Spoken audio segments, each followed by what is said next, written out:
This is Al Foran for OooschTV, here with the main man on the 5th of September. An Oosh sponsored athlete as well. Yeah. Welcome to the family, Mick. Appreciate it, mate. Appreciate it. And thanks a million for having us here in your home in Sheffield, your in-fight camp. This is huge for you, Michael Conlan. You're calling this is kind of like a proper homecoming for you in a sense, isn't it?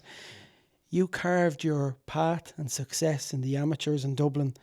So I think that night, the 5th of September, it's going to be very special for you, isn't it, pal? It's going to be unbelievable. And you're right, listen, a lot of my amateur career was based in Dublin. And for me, to fight there as a pro has always been a dream. Now it's coming true, and I can't wait. And, the training camp has went brilliant so far. Got a few weeks left, but I'm in a great place, and I'm really excited for it. They'll be the first fighter to headline both the SSC in the north and 3 in the south. So it's a big one. It's another little bit of history I can add to the history I've already made. So I'm happy with it. 27 years in this game. And, a lot of that was, as you say, forged in Dublin. When you fought there as an amateur.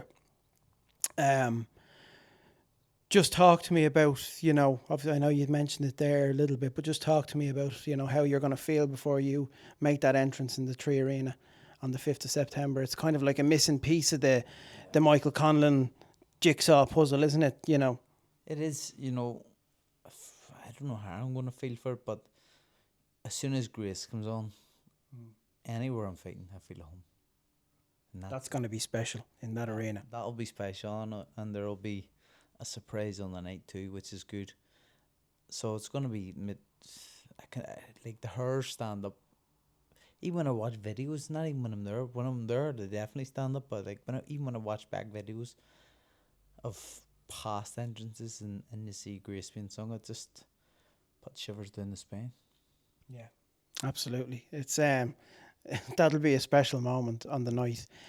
Just talk to me about your progress so far. I know that last fight with Assad Khan, it was kind of a tune-up fight, wasn't it? It was, you felt in yourself that you were nervous because you didn't feel nervous. And I can actually relate to that. I think as a performer, you can relate to that. Yeah. Sometimes when you're performing at any kind of level and you're thinking, oh, I'm walking in here and I don't feel anything, you're kind of like, oh no, there's something wrong there. Yeah. Was that the first time you ever felt like that? First time in my life, as I say, 27 years boxing this year, and that's longer than life in jail. I've always been nervous every single time. This was the first fight where I was nervous. I was like, there's something wrong. But I suppose, in reflection and looking back, I just was where I was meant to be, and I was calm with it. I'm of the sense now, what will be will be. Win, lose, draw. As I've always said in interviews the last while, the next time I lose, that's me. I'm out of the game. I don't want to do it no more for that reason. My goal is to be a world champion, yes, but if I get stopped in those tracks and take a loss before then that's it. This is the last hurrah for you on the path to being a world champion. The last run towards a world title, the last roll of the dice, so to say, and I'm at peace with it. People could say, that's pressure. It's not pressure. I'm happy either way. I'm happy. I'm in a good position in life, and I'm in a great position mentally at the minute as a fighter. So I'm just happy, and to say happy fighter is a dangerous fighter, and that's how I feel at the minute. I just feel in really good place. Like that fight against Assad Khan, that was a full year out of the ring, the longest I've ever been. A full year out of a boxing gym, never mind the ring, over a year out of the ring. And when I went back, I felt like I forgot how to box. Yeah.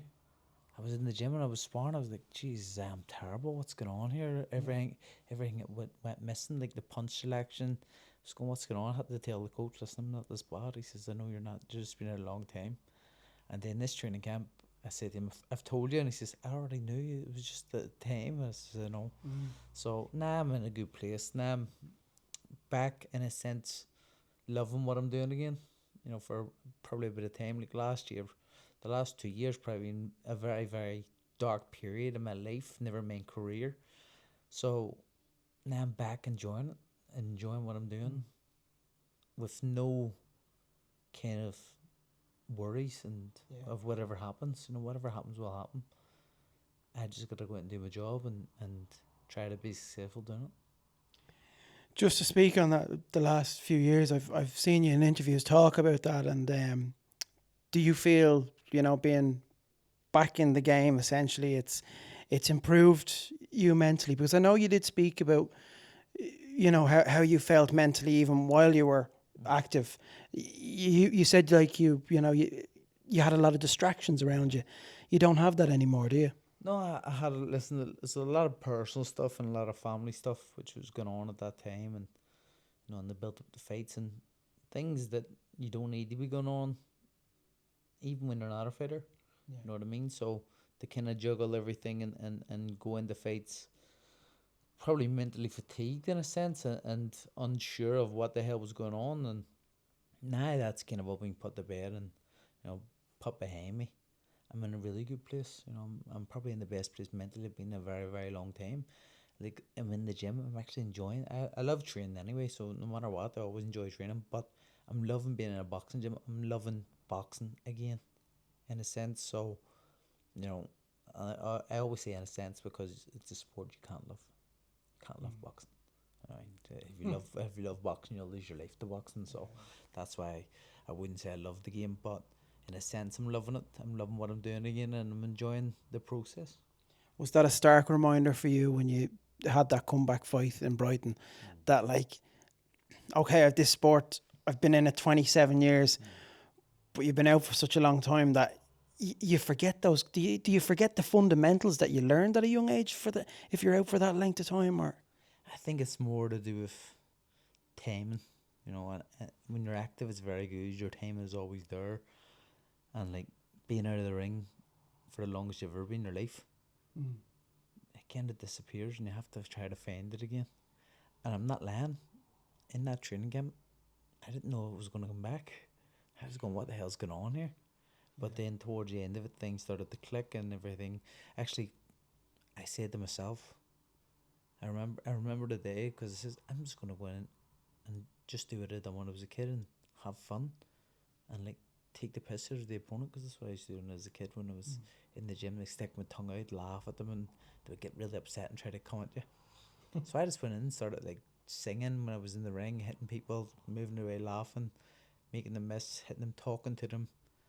And I kind of brought a little bit of that back, and it made me kind of find a lot of things which weren't there at that stage. They just kind of came back when I started to enjoy it. it's rediscovering those things, isn't it? That's what it is, rediscovery. And once you kind of find the little keys, it's very easy to move forward. This camp for you, it's night and day compared to the last one. I've seen you in interviews how kind of optimistic you are with this camp and how happy you are and how you are in such a good place mentally. Just compare it to the last camp. It's kind of like it's back to normal, isn't it? It's normal service resumed. That's exactly what it is. It's just service resumed. You know, looking back to that last camp, as it says, it probably looked like a novice compared to what is going on now, and you know, it's great because It's incredible to hear you say that. Someone of your elite caliber say that you felt like a novice in a camp like that, and how much you've achieved. It's just it just puts into perspective how crazy the sport of boxing is, isn't it? yeah, listen, it doesn't stay with you forever, and that's when you see some of the guys retire and they come back after a few years and they look completely different. They forgot what they do. And it's very easy to forget, especially when you're boxing. You can punch the hair for a living. It's very easy to forget things. But no, it's like, as you said, night and day, complete difference, and the enjoyment is back. So I'm just loving it. We'd love to hear that as well. Just going to that as well, you know, you talk about some of the legendary guys that have come back, like even in the case, I know we're kind of going off a little bit here, but look at that Mike Tyson and Jake Paul fight. Do you like Mike Tyson looked kind of visibly cautious in there, didn't he, against Jake Paul? Yeah, listen, he's old. Yeah. Makes really old. Well, he's in his 50s. And Jake Paul's young. It was. I don't like to see that. That's something I will never do. You know. Yeah. I'm not a person who needs boxing, and will be attached to boxing forever. That's not me. I don't identify myself as a boxer. You know what I mean? I have many other things in life that are more important than boxing, which is family and even some of my business ventures. They're all my little pathways to escape the game. But a lot of people stay in boxing because money, and they're probably not being too smart with their money. Thankfully, I have been. So, yeah, I'm okay there. Let's get to your opponent, Jack Bateson. There's a lot of respect between both of you, and familiarity too. The two of you have sparred in the past. That changes obviously on the 5th of September. That friendship goes out the window in that main event.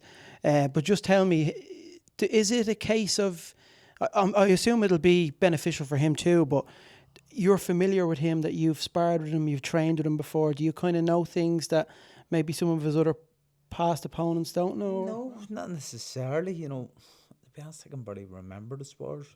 And sparring is sparring. It doesn't really matter on the night. But, Jack, this is Jack's big chance.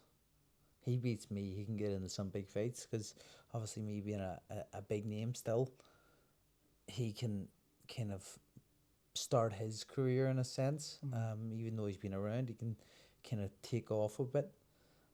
So he's going to come in with everything, with all his heart to try to win. I respect him. He's a nice guy, but on fight night, it's a simple fuck you. I've got to go and do my job. Simple as that. It's like I'll have no. Right now, I have no care for him or love for him or even respect for him. I've just got to go and handle business. But I'm not going to speak bad of a person who is a nice guy outside of the ring, as a family man, and has an awful lot which he wants to achieve in his career. So I respect him in that sense. But on fight night, that all is out the window, and I've just got to go and do my job. We like to see that as well. I don't know, maybe I'm in the minority, but I do like to see respect shared between opponents before fights. I think it's kind of, it's refreshing. Yeah, of course, for our channel, the argy bargy is great, the bit of controversy is great, but I do like to kind of see that there's a history between you and Jack, and obviously, yeah, of course, on the night, it's a different story altogether. But yeah, speaking of on the night, I mean, this is so big for you. I mean, and considering where you've boxed, like you're in your pro career, Madison Square Garden, the SSE, Falls Park, and now we're coming to the Tree Arena in Dublin. I have a question for which one is the biggest for you? Is this the big one? So like I fought in Vegas as well. Vegas as well, excuse me. Australia as well, on a Pacquiao. And like I was basically one of the co-main events for Pacquiao, and like Manny Pacquiao was my idol growing up. But I don't know which is going to be the biggest. After the experience, what 3 is going to be like. The park was unbelievable. Falls Park, listen, it's a park where I was going on the miss from school and getting into that park and probably smoking weed or doing some sort of shit at that time. And then I was getting paid to fight there, which was crazy. You know what I mean? So it's going to be hard to say.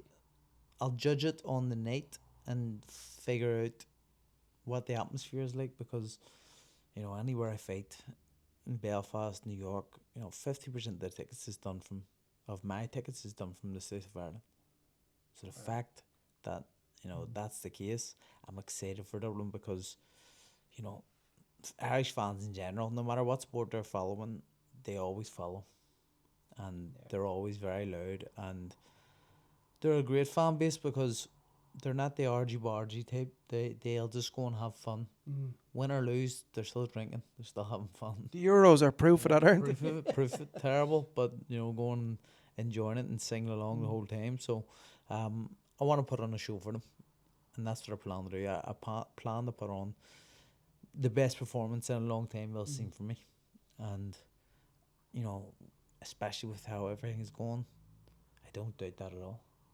I think the majority will agree with me that, you know, one of the key missing pieces of the boxing puzzle in Ireland is, obviously we want a Katie Taylor homecoming fight in Croke Park, but a Michael Conlan fight in Dublin was one of those missing pieces, I believe. Yeah. Like, people see the atmospheres which I've created. At times, you're going, is this a fight or is this a party? What's going on? So, you know, I'm excited to bring it to Dublin. Family and everything in Dublin, you know what I mean? I grew up there at times, and, you know, obviously spent an awful lot of time down there as an amateur. So for me to kind of go back and get back to the fans who have travelled to see me and have came to Belfast every time I fight in Belfast, and, you know, spend their hard-earned money to come and watch me. You know, win or lose, they're still coming. It's something I'm very appreciative, and something that I'm excited to give back to them. And when I'm saying I'm excited, that's why I want to put on a show. It's because these people deserve it. I know in all of your interviews, you know, the controversy in 2016 in Rio is always brought up, but I would like to kind of primarily focus more so on 4 years prior, and also in 2015 with the amateur championships, the bronze in London. And I think, you know, at that time, you and Katie and the team provided an unbelievable summer for so many Irish sporting fans as well. And I think the fact that, you know, those same fans will get to see you in a professional capacity in the Tree Arena it's going to be a very special moment for them. And us too, all of us here. 100%. And, like, that's what I'm saying. I'm really happy that I'm getting this chance to kind of give back to those fans, because they have travelled and supported me for a very long time. And I don't have to travel as far to Belfast, you know what I mean, or New York, wherever it is. So, you know, it's going to be great. Like, you know, 2012, after 2012 Olympics, I was only a baby.